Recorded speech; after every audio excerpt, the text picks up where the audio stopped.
ठंडे यूरोप में लोग पूरा साल गर्मियों के आने का इंतजार करते हैं, पर इस साल गर्मियों में तापमान 40 डिग्री तक पहुंच गया और लोगों का बुरा हाल हो गया। पिछले कुछ दशकों से मौसम का कुछ ऐसा ही हाल है।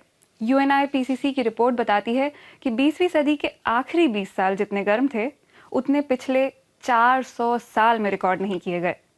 ग्लोबल वार्मिंग के नतीजे कैसे हैं? हैम्बर्ग यूनिवर्सिटी के रिसर्चर इसका पता लगा रहे हैं। ध्रुवों और ग्लेशियरों की बर्फ लगातार पिघल रही है और समुद्रों का जल स्तर उठा रही है। दूसरी तरफ सूखा, मूसलाधार बारिश या बाढ़ जैसी आपदाएं बढ़ गई हैं। विशेषज्ञ कहते हैं कि ये जलवायु परिवर्तन का असर है, ग्लोबल वार्मिंग का सबूत है।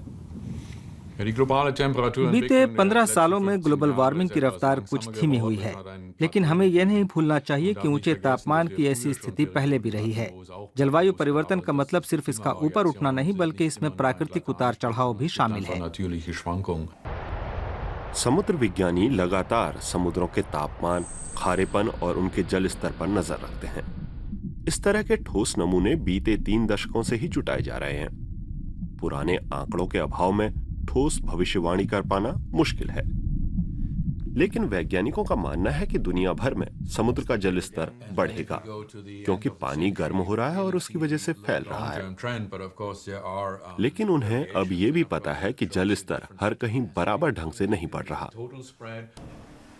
ये मॉडल बताएगा कि ग्रीनलैंड की बर्फ पिघलने से क्या होगा। नीला रंग बर्फ है। हम देख रहे हैं कि ग्रीनलैंड ऊपर उठ रहा है क्योंकि बर्फ तो खत्म हो चुकी है। हम ये भी देखते हैं कि समुद्र फैल रहा है। ग्रीनलैंड का तट सचमुच पानी के अंदर जा रहा है, लेकिन दूसरे तटीय इलाकों में पानी और ज्यादा ऊपर चढ़ जाता है।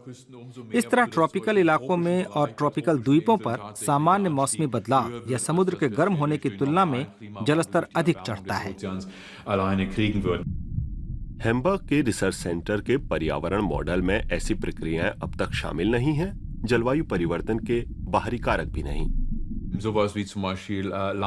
जमीन का उठना या डूबना, भूजल निकाले जाने या प्राकृतिक गैस निकाले जाने पर भी निर्भर है।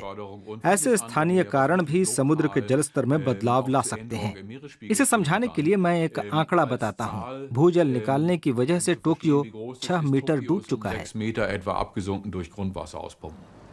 हैम्बर्ग की हाफन सिटी की इमारतें बढ़ते जल स्तर की समस्या से निपटने के लिए बनाई गई हैं। इमारतें पानी में डाली गई मजबूत नींव पर खड़ी हैं। बाढ़ आने पर प्रोमेनेड पूरी तरह डूब जाएगा, लेकिन अपार्टमेंट और दफ्तर सुरक्षित रहेंगे। भले ही जल स्तर वैज्ञानिकों की चेतावनी के बराबर भी क्यों न बढ़ जाए, ये इलाका सुरक्षित रहेगा। लेकिन इसका ये मतलब नहीं कि रिसर्च बंद कर दी जाए। ऐसे पहलू हैं जो अभी तक पूरी तरह विकसित नहीं हुए हैं। पूरा क्रियोस्फीयर, बर्फ की परत का व्यवहार, ध्रुवीय बर्फ का व्यवहार, ये मॉडल अब भी शुरुआती दौर में है। इसी वजह से फिलहाल समुद्री जलस्तर बढ़ने पर भविष्यवाणी करना मुश्किल है। लेकिन हैम्बर्ग हाफन सिटी के बिल्डर वैज्ञानिकों के इशारे समझ रहे हैं और अपने शहर को सुरक्षित बना रहे हैं।